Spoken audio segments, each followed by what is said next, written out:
यद्भाव्यं तद्भवतु भगवन् पूर्वकर्मानुरूपम्। एतत्प्रार्थ्यं मम बहुमतं जन्म जन्मान्तरेऽपि।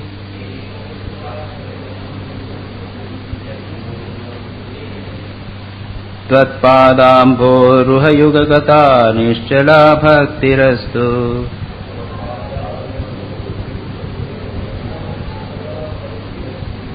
प्रह्लाद नारद पराशर पुण्डरीक व्यास।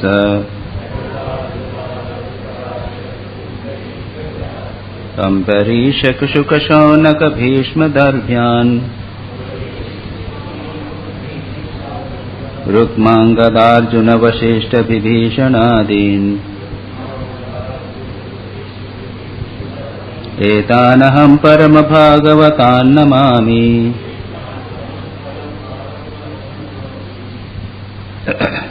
अथातो भक्तिं व्याख्यास्यामः। सा त्वस्मिन् परम प्रेम रूपा अमृत स्वरूपा च। यद् लब्ध्वा पुमान् सिद्धो भवति अमृतो भवति तृप्तो भवति। यत् प्राप्य न किंचित् वाञ्छति न शोचति न द्वेष्टि न रमते नोत्साही भवति।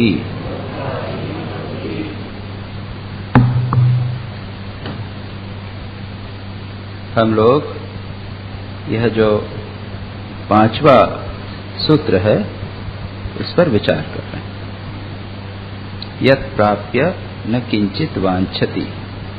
नारद भक्ति सूत्र में पहले भक्ति का स्वरूप, पहले भक्ति का रूप बताया, उसके बाद स्वरूप बताया और उसके बाद में भक्ति का जो फल है वह बताया जा रहा है।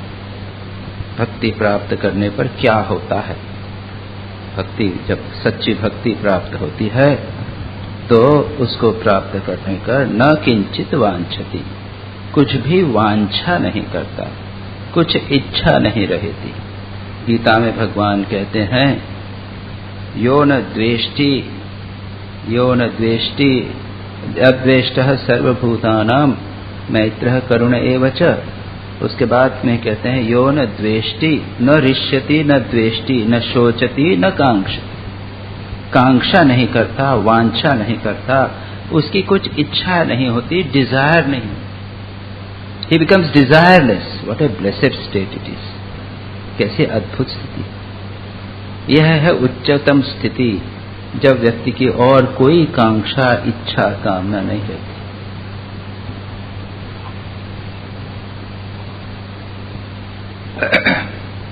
तो पिछली बार हमने यह देखने का प्रयत्न किया था, इस पर थोड़ा सा विस्तार हम पिछली बार कर चुके हैं। व्यक्ति किसी का वांछा नहीं करता, कोई उसकी इच्छा नहीं होती। क्यों? क्योंकि समस्त इच्छाएं भक्ति में पूर्ण हो जाती। याद रखिए ये बात।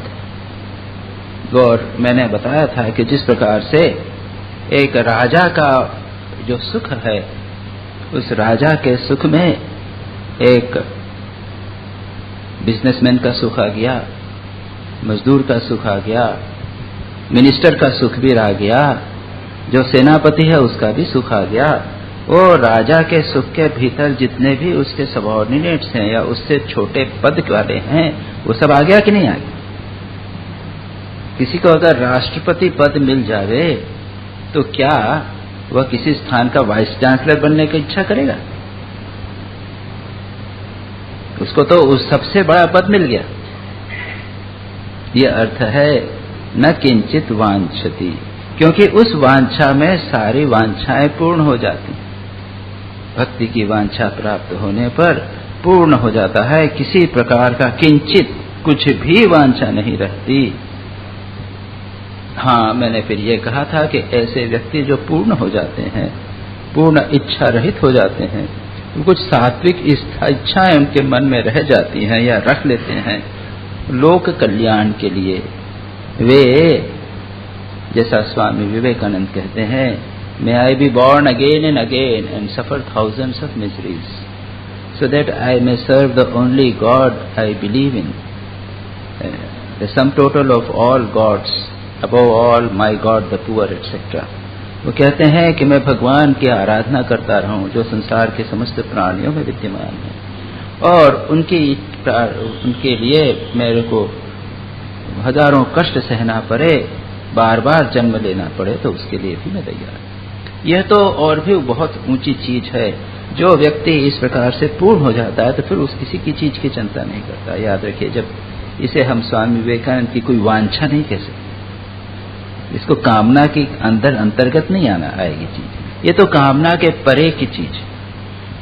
तो ये हम पिछली बार उसको हमने देखा था, और बहुत से संतों के जीवन में इस प्रकार की प्रार्थना भी आती है कि प्रभु मेरी कोई इच्छा नहीं है, मुझे कुछ ना भी कष्ट सहन करना पड़े, लेकिन मैं निरंतर आपका चिंतन करता रहूं, बस यही एक वांछा है। उसको भी हम वांछा या कामना के श्रेणी में नहीं लाएंगे।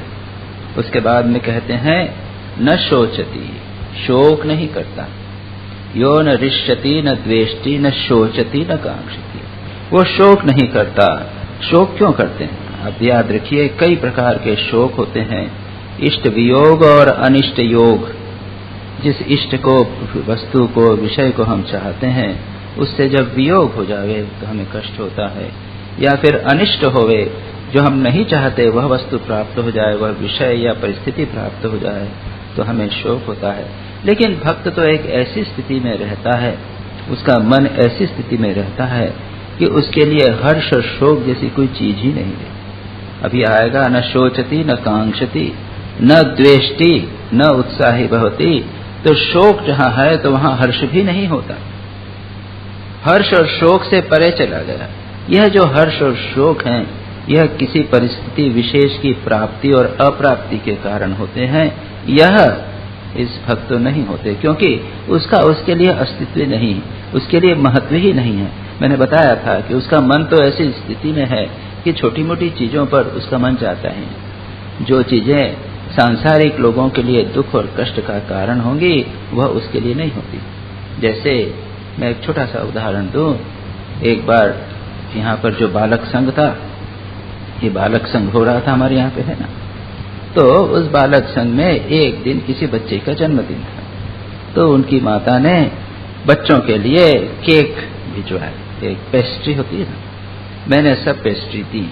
अब एक बच्चे की पेस्ट्री उसको मिला, बड़ा खुश हुई और बड़ा अच्छा लगा, आनंद हो गया। दुर्भाग्य से वो पेस्ट्री गिर गई।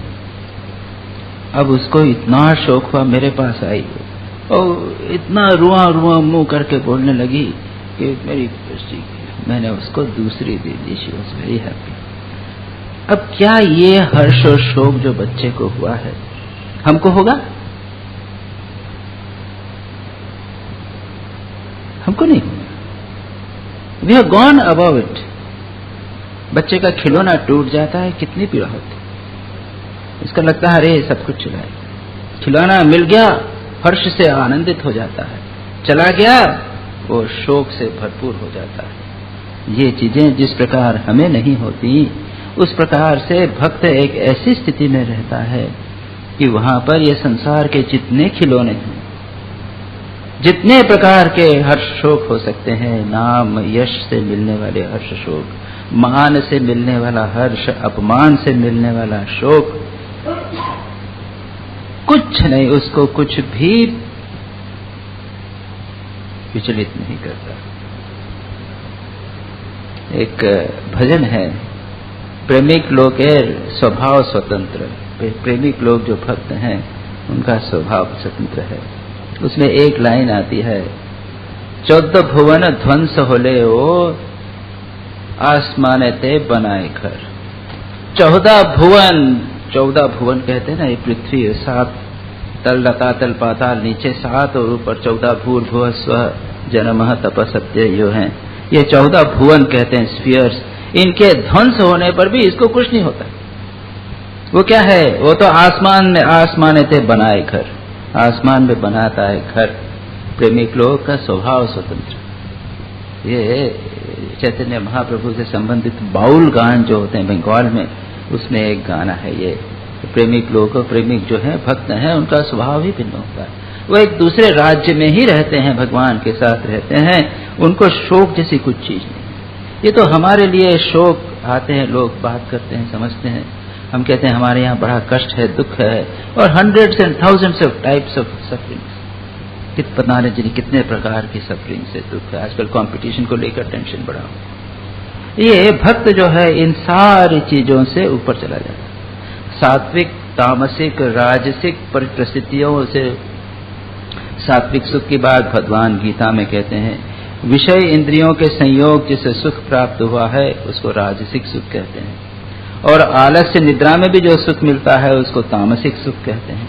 और एक सात्विक सुख भी है, जो मन शांत होता है उसमें सुख मिलता है। ये भक्त इन सभी से कोई ऐसी वस्तु नहीं है जो उसे हर्ष या शोक प्रदान करे। गुणातीत हो जाता है, त्रिगुणातीत होता है, सत्व रज तम से परे, बियॉन्ड ऑल बॉन्डेजेस, भगवान के साथ एक हो गया। उसको शोक जैसी कोई चीज संसार में नहीं। शोक केवल इस चीज का होता है कि मेरे जीवन में वह भगवान का भजन नहीं कर पा रहा। राबिया गुलाम थी, छोटी बच्ची जब थी उसके माता पिता मर गए, 4 बहनें थी, चौथी होने के कारण उसका नाम राबिया, फोर्थ को कहते हैं राबिया, राब रखा था।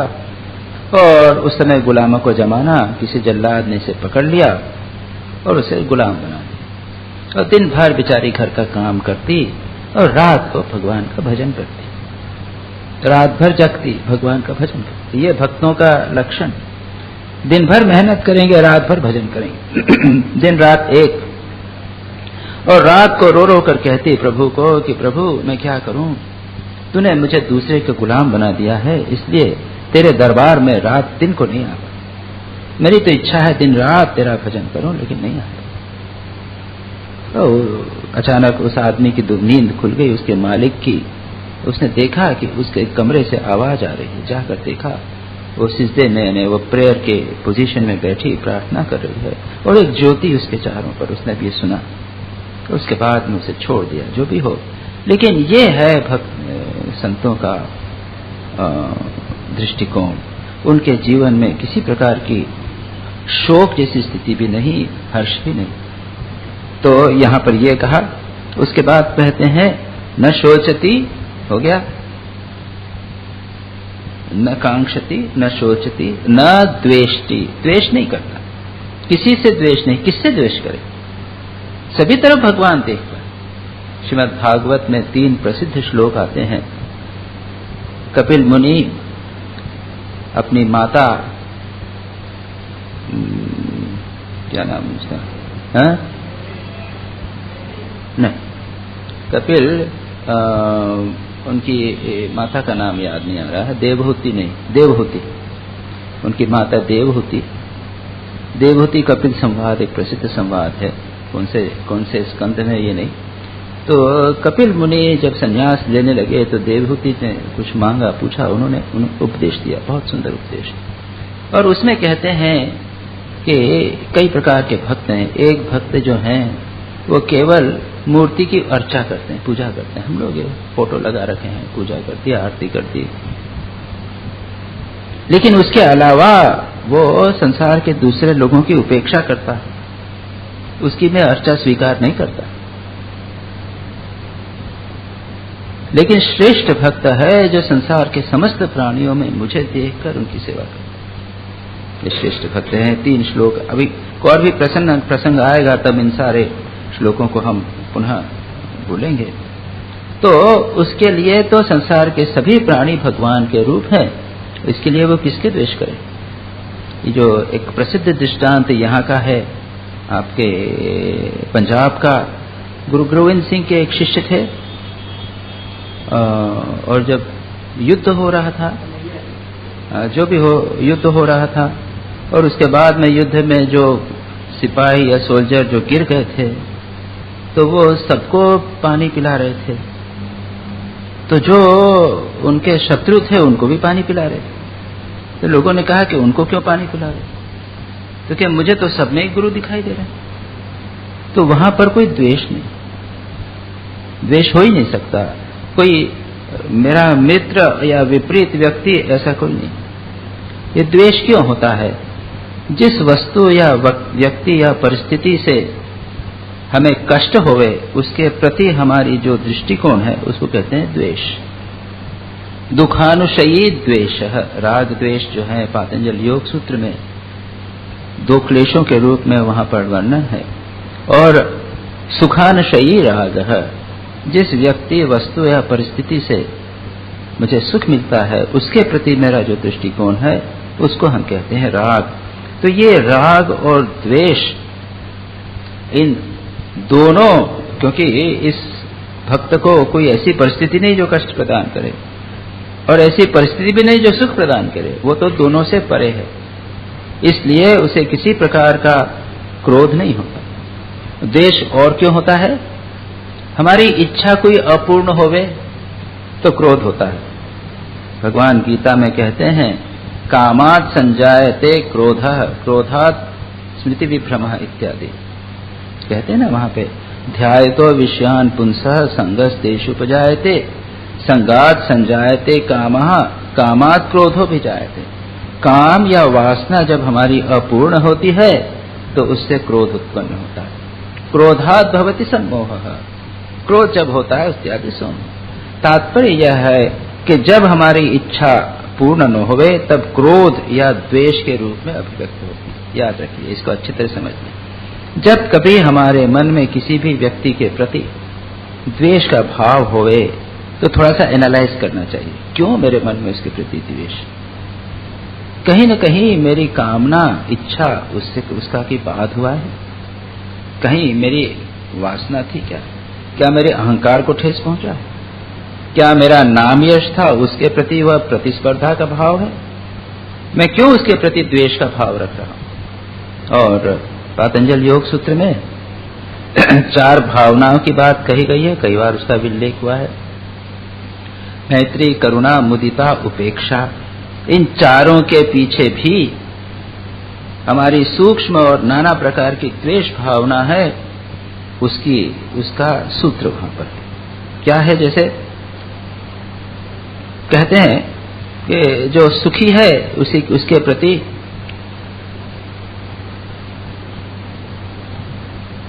कोई हमारा कॉम्पिटिटर है, वो अगर सुखी है तो हमारे मन में उसके प्रति अमैत्री का भाव होगा, ईर्ष्या का भाव होगा। ये ईर्ष्या भी द्वेष का रूप है। उसके बदले कहा गया उसके बदले मैत्री का भाव रखो। उसके बाद कहा गया जो दुखी है, जो सुखी है, जो दुखी है, कोई 10 दुख हुआ तो हमारे मन में होता है अच्छा हुआ, वो कष्ट पा रहा था, उसको दंड मिलना ही चाहिए था। ये जो है ये निष्ठुर हर्ष, यह भी एक द्वेष का रूप है। निष्ठुर था, अच्छा हुआ, उसको दंड मिलना चाहिए था, बिना उसके ठीक नहीं होता, ये निष्ठुरता। तीसरा है पुण्यात्मा, कोई व्यक्ति है, उसको देखकर लगता है अरे वो तो यूं जबरदस्ती जान करके दिखाने के लिए पुण्य कर रहा है, सेवा कर रहा है नाम छपवाने के लिए। ये क्या है? इसे कहते हैं असूया। असूया यानी किसी गुण में दोष को देखना। गुण के किसी में व्यक्ति है उसके बदले दोष दर्शन करना, इसको बोलते हैं असूया। ये भी द्वेष का एक रूप है। और चौथा है अपुण्यात्मा है। जो अपुण्यात्मा है तो उसे लिखते हैं कि अरे इनको मरना, डांटना चाहिए, डंडा मारना चाहिए, इनको जो दंड देना चाहिए, ये बदमाश लोग हैं, इसलिए ये भाव भी ठीक नहीं। ये चारों द्वेष के रूप हैं जिसको दूर करने के लिए मैत्री, करुणा, मुदिता, उपेक्षा। लेकिन जो भक्त है, परम प्रेम रूपी पर भक्ति में जो प्रतिष्ठित है, उसके लिए ये 4 प्रकार के भेद नहीं होते। सुखी, दुखी, पुण्यात्मा, अपुण्यात्मा, ये भेद नहीं, उसके परे चलाएंगे। इसलिए उसके लिए कोई समस्या है नहीं, उसके लिए कोई प्रतिद्वंदी नहीं, उसके लिए सभी अच्छे, सभी भगवान की इच्छा से होता है, यह मानकर वह आनंदित रहता है। किसी भी प्रकार से उसमें द्वेष नहीं होता। अब चौथी बात कहते हैं न रमते, अनुरक्त नहीं होता, जिसको भगवान गीता में कहते हैं रो यो न रिष्यति न द्वेष्टि, हर्षित नहीं होता, रमता नहीं, अनुराग नहीं, किसी वस्तु से अटैच नहीं होता, संसार की किसी वस्तु में वो अटैच नहीं होता, आनंदित नहीं होता। हर्ष और शोक एक दूसरे के विपरीत। यहां तक कि कभी कोई सत्संग का सुयोग मिल गया तो भी अरे मैं बड़ा भाग्यशाली हूं, बड़ा आनंद मिला। इसके तो एक दृष्टांत है। कोई व्यक्ति गुरु जी की सेवा कर रहा था, चरण स्पर्श कर रहा था, उसको आनंद मिलने लगा, आंखों से आंसू आ गए और ऐसा हुआ कि वो फेंट होके गिर गया। ये क्या हुआ? सेवा से तो वंचित हुआ, सेवा पूरी नहीं कर सका। This is not wanted. इसके बदले दूसरे दो दृष्टांत हैं। एक है भगवान श्री कृष्ण के जो सारथी थे, उनके रथ के, श्री कृष्ण के रथ के सारथी दारू एक दिन श्री कृष्ण के चरण सेवा कर रहे थे, उनको रोमांच हो रहा था, आंखों से आंसू आ रहे थे, पर उन्होंने अपने को कंट्रोल किया। अरे मुझे रोमांच, मुझे आंखों में आंसू, तो मैं भगवान की प्रीति अर्थ करना है, उनको सुख मिलना चाहिए। इसी प्रकार रुक्मिणी का भी दृष्टांत है। रुक्मिणी भगवान के चरण स्पर्श कर रही थी, आनंद का अनुभव कर रही थी, चरण सेवा कर रही थी और आनंद का अनुभव कर रही थी। तब उन्होंने अपने आप को संयत किया कि मेरा उद्देश्य भगवान को सेवा देना है, उनको आनंद देना है, स्वयं आनंद नहीं लेना। गोपियों में क्या बात थी? गोपियां श्रृंगार करती थी, हंसती थी, नाचती थी, जो भी करती थी, उनका एकमात्र उद्देश्य था श्री कृष्ण प्रसन्न होवे और कोई नहीं। श्री कृष्ण की प्रसन्नता से ही कर रही थी, इसलिए वहां पर किसी भी प्रकार के अटैचमेंट या की बात नहीं। और कठोपनिषद में और कई स्थानों पर हम इस स्टेज को बात करते हैं। मुंडक उपनिषद में जिस प्रकार से कहा गया है, प्राणो ही एष सर्वभूते विभाति विमानन विजानन विद्वान भवते नातिवादी। इसका हम आएंगे, नातिवादी का भी हम आएंगे कि परमात्मा प्राणों के रूप में सभी और व्याप्त होकर रहता है। प्राणो ही सर्वभूते विभाति। कभी कभी परमात्मा को प्राण के नाम भी दिया गया है, उपनिषदों में इस प्रकार का वर्णन आता है। विजानन, उसको जानकर व्यक्ति अतिवादी नहीं होता, ज्यादा बकवास नहीं करता, चुप हो जाता। श्री राम कृष्ण कहते थे कि दो पुत्र थे, वो पढ़ाई के लिए गए, ब्रह्म ज्ञान प्राप्त करने के लिए पिता ने भेजा। जब लौट कर आए तो पिता ने बड़े पुत्र से कहा, अच्छा क्या सीखा बताओ तो बेटा, तुमने ब्रह्म के बारे में क्या सीखा? तो उन्होंने बड़ा उपनिषद कोट करके लेक्चर दे दिया कि ब्रह्म ऐसा है ऐसा है। दूसरे से पूछा तो चुप, कुछ नहीं बोल। कैसे बताएगा? ब्रह्म का वर्णन ही कैसे करेगा? उसने साक्षात अनुभव किया। ना भवते अतिवादी, बोलता नहीं, ज्यादा बकवास नहीं करता, चुप हो जाता। और क्या है दूसरा? उसके आगे दूसरी लाइन है, आत्मक्रीडः आत्मरतिरेव स्यात् ब्रह्मविद् वरिष्ठः। प्राणो हि एष सर्वभूते विभाति विजानन विद्वान भवति नातिवादी। आत्मक्रीडः, यह आत्मक्रीडः, आत्मा के साथ खेल करता है, आत्मरति, आत्मा के साथ रमण करता है, ब्रह्मविद् एव अस्य स्यात् ब्रह्मविद् एव वरिष्ठ। ब्रह्मविद् वरिष्ठ जो है वह आत्मा से में ही आनंद करता है। अभी हम उद्धव गीता पढ़ रहे हैं, कल ही हमने किया। उद्धव गीता में क्या कहा है? वहां बच्चे से उसने कुछ सीखा, उसकी चर्चा भी करनी है। जो हमारे अवधूत हैं, उन्होंने बच्चे को एक अपना गुरु बनाया। बच्चे से क्या सीखा? वो खुद खेलता रमता है, अपने से ही आनंद करता है, किसी और चीज की जरूरत नहीं। अकेला पड़ा होगा तो अपना ही हाथ मुंह में लेगा, अपना पैर मुंह में ले लेगा, इधर उधर करेगा, घूमेगा, बस, और कुछ चाहिए नहीं। कैसे अद्भुत स्थिति! संसार की किसी चीज से अटैच नहीं, किसी चीज की आवश्यकता नहीं, किसमें रमता नहीं, कीड़ा नहीं करता, दूसरी कोई वस्तु की उसे आवश्यकता नहीं। जरा इस पे विचार कीजिए, बड़ा आनंद की चीज। तो ये कहते हैं न रमते। और भी कहा है, यह आत्मरतिरेव स्यात् आत्मतृप्तश्च मानव। आत्मन्येव च संतुष्टः तस्य कार्यम न विद्यते, भगवान गीता में कहते हैं। जिसको बाहर किसी चीज की आत्मरति, आत्मा में रमण, आत्मा में तृप्त, आत्मा में संतुष्ट, उसको फिर कोई कर्म की जरूरत नहीं है, उसके लिए कोई ड्यूटीज नहीं है, is gone beyond all duties. तो यह बात कठोपनिषद में, और वो उद्धव गीता में तो है ही। जब वो पिंगला को ज्ञान हुआ तो वो कहती है संतम समीपम रमणम रतिप्रदम। यहाँ रतिप्रदम रमणम की बात कर रही, वो रति, अरे मेरे हृदय में ही भगवान है जो आनंद देने वाले हैं, मैं बाहर किसको खोजूं। तो जो भक्त है, सच्चा भक्त है, उसको आनंद अपने भीतर ही प्राप्त होने लग जाता है, बाहर वो नहीं खोजता। इसलिए न रमते यह शब्द उपयोग किया। न उत्साही भवति तीसरा शब्द है अंतिम, न उत्साही, उत्साह नहीं। तो मैंने अभी कहा न अतिवादी, वो बोलने की इच्छा नहीं होती, तृप्त हो गया, शांत हो गया। कहते हैं ना अधजल गगरी छलकत जाए। अधजल गगरी जब अधिक है तब छलकती है। जब हम ज्ञान प्राप्त कर रहे हैं, अधूरे हैं, जब तक हमारे घड़ा भरता नहीं है तब तक कुट आवाज होता है। जैसे ही घड़ा भर गया उसके बाद आवाज नहीं होता। तो भक्त जो है वो पूर्ण हो जाता है, उसको और किसी चीज की आवश्यकता नहीं, किसी भी कार्य के लिए उत्साह नहीं। सांसारिक कार्य में यह कार्य करूंगा, यह सेवा कार्य करूंगा, यह कार्य करूंगा, उसको लगता है संसार सब ठीक ठाक चल रहा है।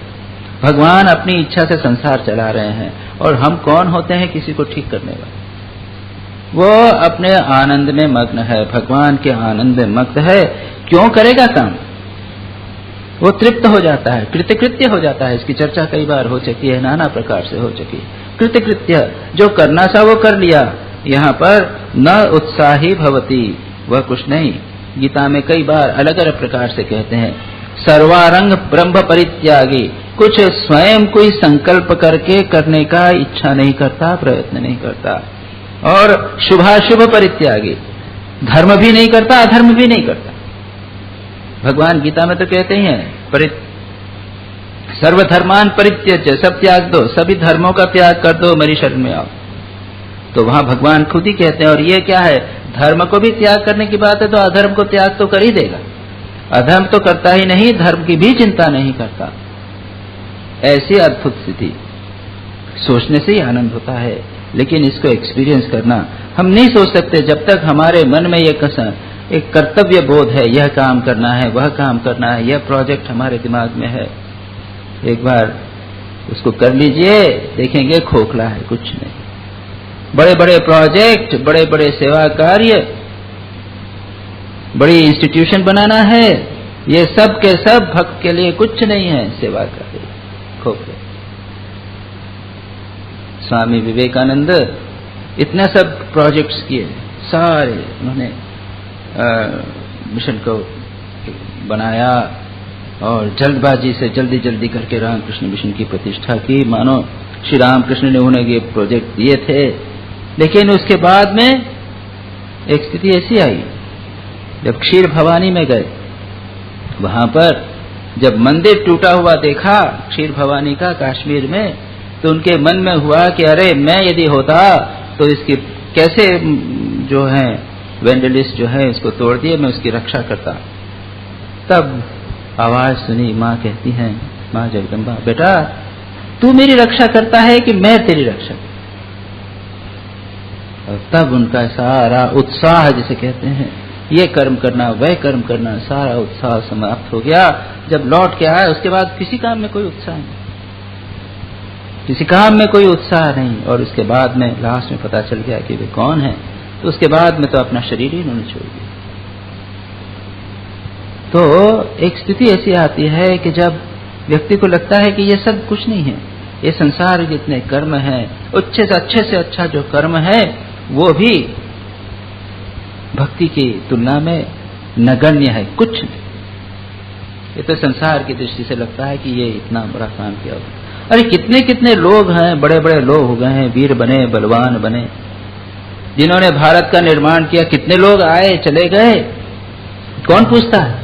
संसार अपने ढंग से चल ही रहा है। भक्त का दृष्टिकोण, भक्त तो इन सारे सांसारिक कर्मों यानी भक्त के भक्ति का साधना की दृष्टि से भी उत्साह नहीं, क्योंकि उसने तो पा लिया, भक्ति उसने पा ली है। कभी कभी कोई एक बिरले व्यक्ति अहंकार, लोक कल्याण का हल्ला का थोड़ा सा कर्म भी कर सकता है, लेकिन आ गया कर्म का आ गया, लेकिन खुद का उत्साह नहीं, उसके पीछे कोई संकल्प नहीं। तो इस प्रकार से यहाँ पर इस श्लोक, इस सूत्र में भक्ति के फल क्या होता है, देखिए हमने ये सूत्र का, आप जो सूत्र पाठ है उसमें देखेंगे पहले उसका फल क्या होता है।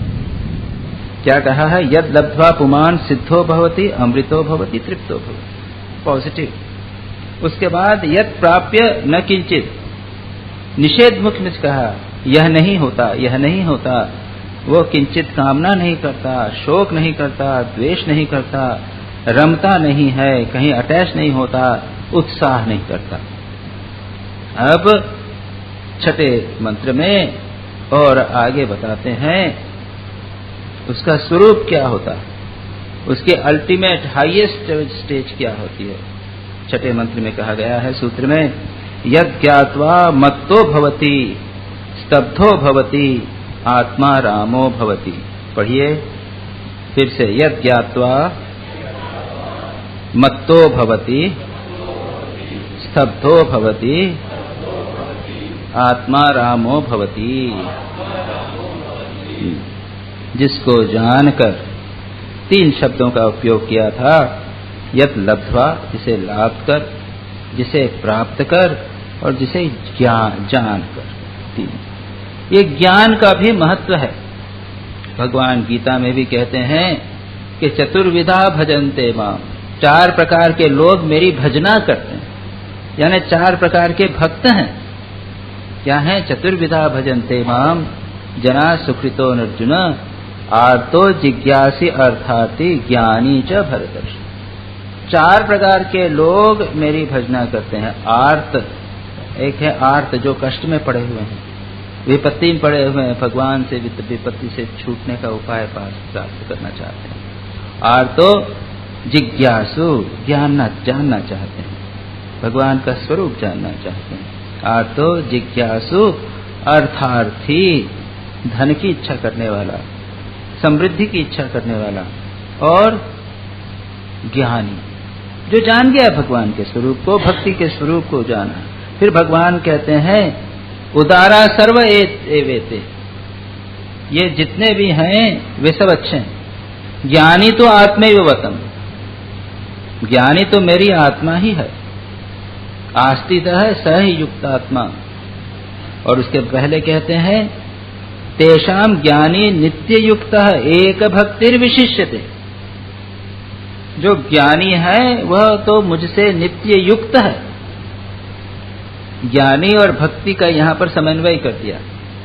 अगर एक बार आप किसी व्यक्ति को जान जावें कि ये बहुत अच्छा व्यक्ति है, भगवान के स्वरूप को जान लिया, भगवान इतने अच्छे हैं, अंतर से पता चल गया, तो हम उसको छोड़ना नहीं चाहेंगे। अज्ञानी व्यक्ति भी श्रद्धा से भजन करेगा, लेकिन ज्ञानी जो है वो जानकर भजन करेगा, उनके साथ में वो उनको छोड़ना नहीं चाहेगा।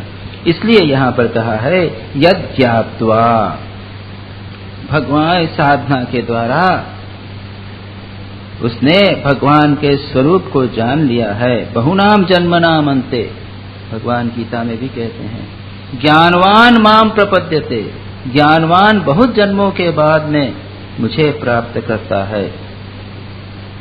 इस प्रकार से भक्ति को यहाँ पर ज्ञान के साथ जोड़ दिया गया।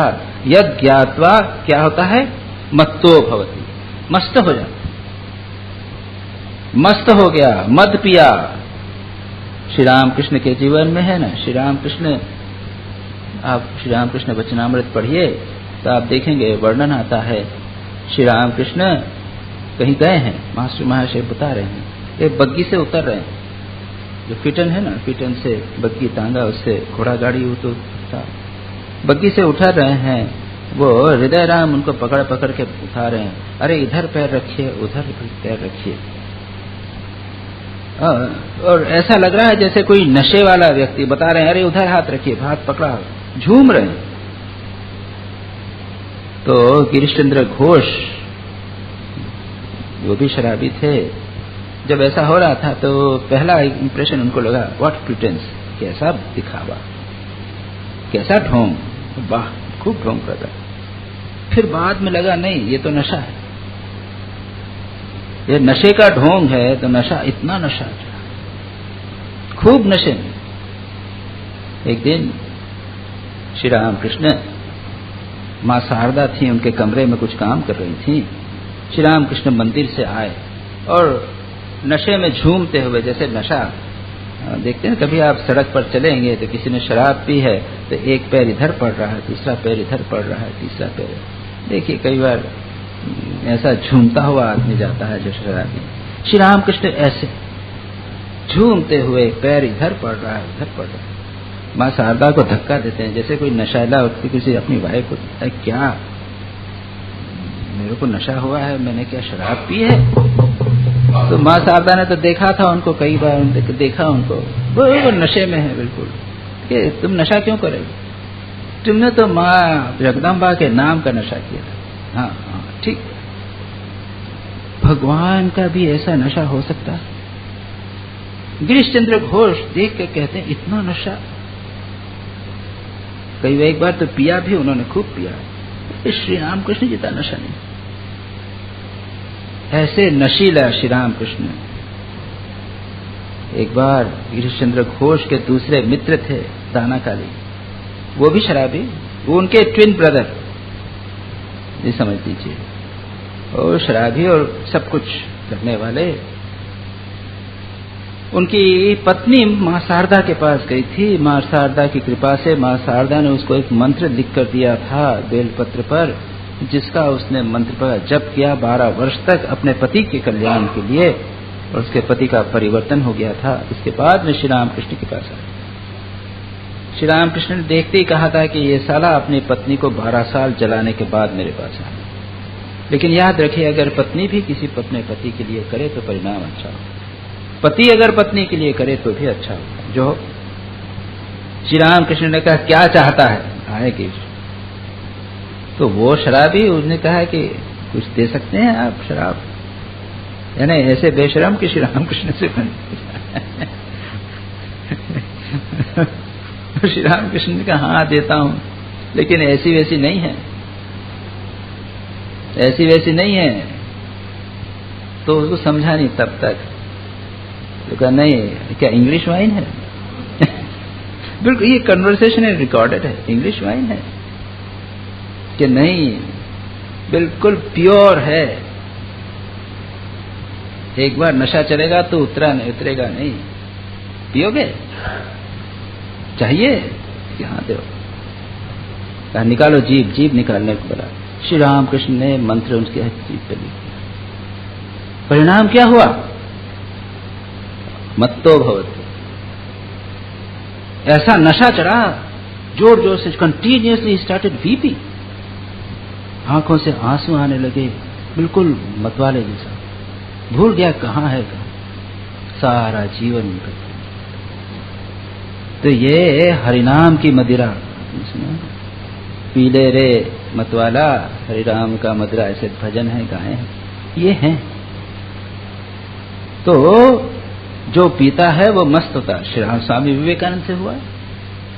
श्री राम कृष्ण ने एक दिन स्वामी विवेकानंद को राम नाम में अभिमंत्रित किया। राम नाम जो हमारा प्रसिद्ध नाम है, भगवान का नाम राम, ओम भी है, नमः शिवाय वगैरह। राम नाम भगवान श्री राम कृष्ण ने स्वामी विवेकानंद को मंत्र दिया।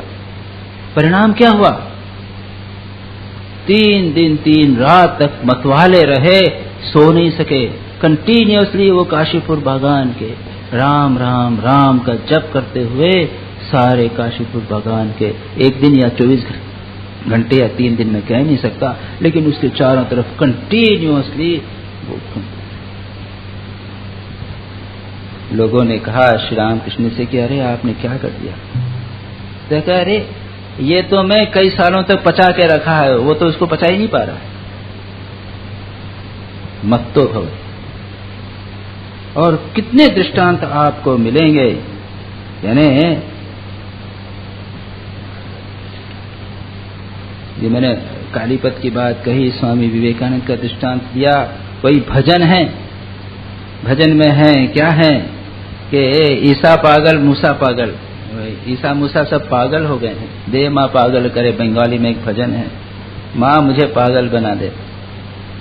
भगवान के नाम से पागल, ईसा मूसा सब पागल हैं। पागलों का मेला, मस्त लोगों का मेला है। और क्या एक शब्द वहां आता है, भांग लो नवद्वीप। चैतन्य देव एक पागल हुए थे, उन्होंने नवद्वीप को तोड़ डाला, नष्ट कर डाला। तो ये सभी संतों के जीवन में प्राप्त होता है। सूफी का दृष्टांत ले लीजिए, एक शिबली करके एक संत थे, तो वो भगवान के नाम से ऐसे विभोर हो जाते थे। कोई आता तो भगवान अल्लाह का नाम लिया तो उसको मिठाई देते, तो लोग आते, मेरा अल्लाह का नाम दिया तो बहुत खुश होते, मिठाई देते लोग। उसके बाद देखा लोगों ने तलवार लेके घूम रहे हैं, तो क्या बात है, क्योंकि अल्लाह का नाम लेगा उसका सिर काट दूंगा। ये क्या पागलपन, ये पागल क्यों? वो समझते थे कि मैं जैसा अल्लाह का नाम लेके आनंद का अनुभव करता हूं वैसा ये करते होंगे। लेकिन पता चला कि अरे ये तो केवल मुख से बोलते हैं, मिठाई लेने के लिए बोलते हैं, अंदर से नहीं बोलते हैं। तब उनका ये झूठा नाम लेगा तो उसका सिर में काट देना। तो संतों के जीवन में पागलपन के या मत्तता के अनेक दृष्टांत आप खुद खोज लीजिए, मैंने आपको थोड़े जीवन बनाए, आप खुद खोज सकते हैं। वो एक जीवन दुनिया ही अलग है, उनकी शराब ही अलग है। और एक बार जिसने, लोग कहते हैं ना शराब, गिरीश चंद्र घोष ने, दाना काली ने कहा कि मुझको शराब दीजिए। तो एक बार अगर ये भगवान के नाम की शराब, भक्ति की शराब मिल जावे तो व्यक्ति मक्त हो जाता है। अच्छा, उसके बाद में क्या? अब ये समझना चाहिए कि याद रखिए, केवल कोई मस्त है, खूब चिल्लाता है, हरि कीर्तन करता है, इसका मतलब भगवान की भक्ति प्राप्त हुआ, ऐसा नहीं है। वो ढोंग भी हो सकता है। और कोई अगर हो जावे तो सावधान रहिएगा, कहीं पागलपन भी हो सकता है। एक बार बेलूर मठ में हमारे यहाँ पे कोई व्यक्ति था और कोई साधु, उसको पागल हो गया, कोई दिमाग खराब हो गया, उनको पकड़ा तो वो कहता है कि वो तो अब एक भजन तो गाते हैं, दे माँ पागल करो, मुझे माँ दे माँ पागल करे ब्रह्ममयी। अब काम नहीं, ज्ञान विचार से नहीं, भक्ति के प्रेम से हम पागल हो जाएंगे।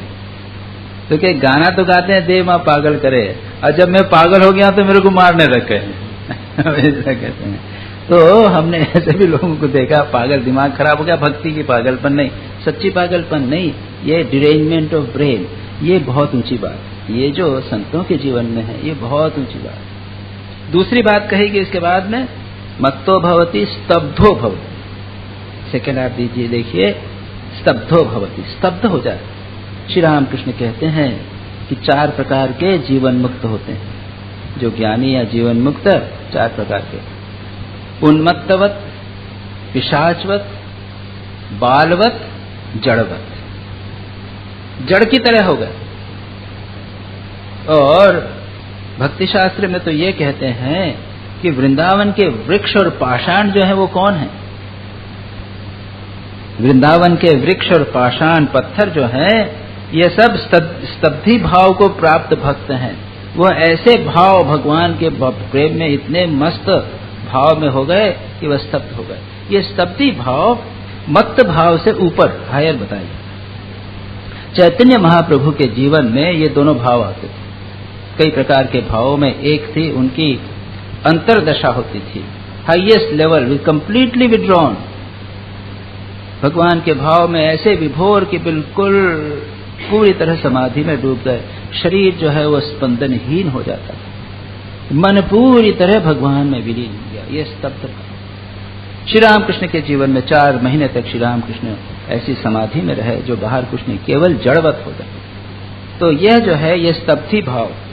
चैतन्य महाप्रभु की दूसरी स्थिति होती थी अर्धबाह्य दशा, उसमें मत्त की तरह, उन्मत्त की तरह कीर्तन करते थे, हरि बोल, इधर उछल कूद वगैरह करना, और वो भी अर्धबाह्य दशा, नॉट फुल्ली कंप्लीटली विड्रॉन, लेकिन बाहर जगत के बारे में उनको कोई भान नहीं है। जिस प्रकार से एक मस्त व्यक्ति, शराब पिया हुआ व्यक्ति, उसको कोई भान नहीं रहता है, उसी प्रकार से मस्त होकर, संसार का भान नहीं है, उछल कूद भजन कीर्तन में वो उन्मत्त होकर, मस्त होकर, उन्मत्त होकर भजन किया करते थे।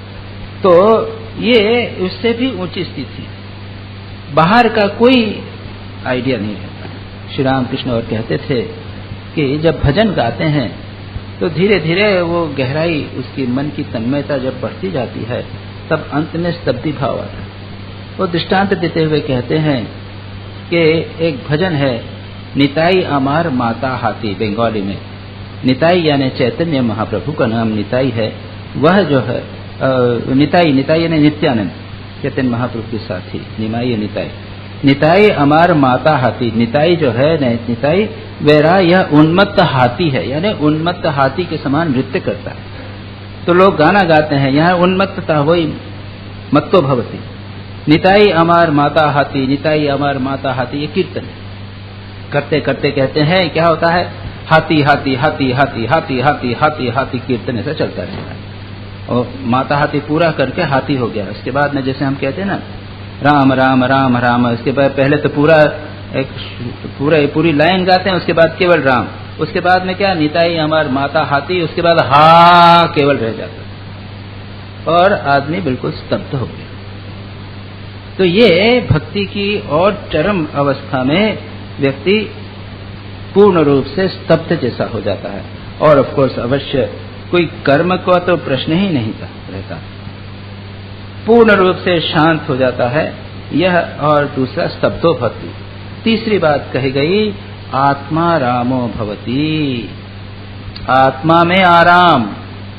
संसार के लोगों को विषय में आराम मिलता है, दिन भर मेहनत करके आए, क्या बढ़िया खाएंगे, थोड़ा खा पी के सो जाएंगे, या फिर रात को भोग करेंगे, उसमें आराम मिलेगा, या फिर गद्दे पे, अच्छे गद्दे पे, नरम गद्दे पे सोएंगे एयर कंडीशन में। ये विषय आराम, विषय आराम, इंद्रिय आराम, इंद्रिय में आराम।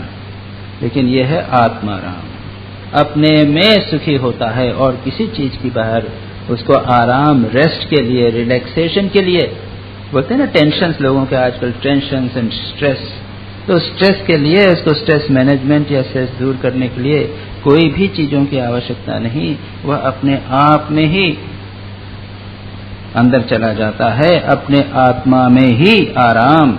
आत्मा है न हृदय, अपने हृदय में परमात्मा, वही भगवान, उनके साथ वो एक होकर रहता है। तो यहाँ पर भी इसमें भक्ति के लक्षण बताए गए, पॉजिटिव विधेयात्मक लक्षण, इसके पहले निगेटिव लक्षण बताए थे। भक्त इस प्रकार से इसका उच्चतम लक्षण बताया गया। इसके आगे के सूत्र में बताया गया भक्ति की क्या कहेंगे यहाँ पर भक्ति का स्वरूप बताया गया, इसके बाद में उसका फल बता दिया है। अब बताएंगे भक्ति क्या नहीं है, भक्ति क्या है यह बताया गया। अब भक्ति क्या नहीं है यह बताएंगे, जिसकी चर्चा हम अगली बार करेंगे। यह सूत्र छोटा सा देख लेते हैं। सा न कामयमाना निरोध रूपत्वात्, पढ़िए।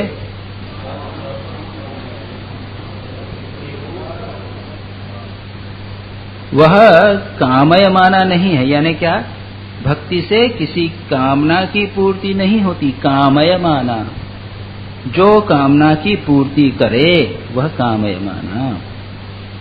कामना, कामय यानी जिससे पूर्ति होवे, रूप लिया संस्कृत का, जिससे पूर्ति होवे कामना की, भक्ति ऐसी नहीं है। क्यों? वो निरोध रूपा है।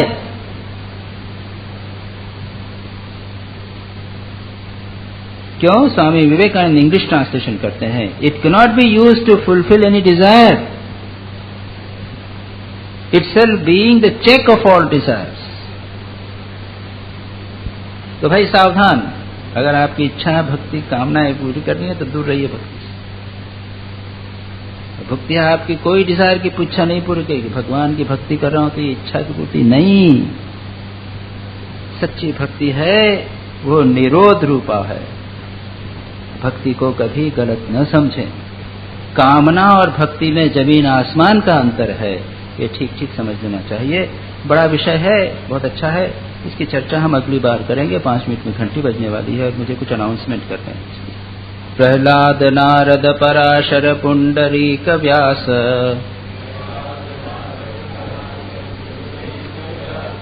अम्बरीश शुक शौनक भीष्म दाल्भ्यान्, रुक्मांगदार्जुन वशिष्ठ विभीषणादीन्, एदानहं परम भागवतान् नमामि।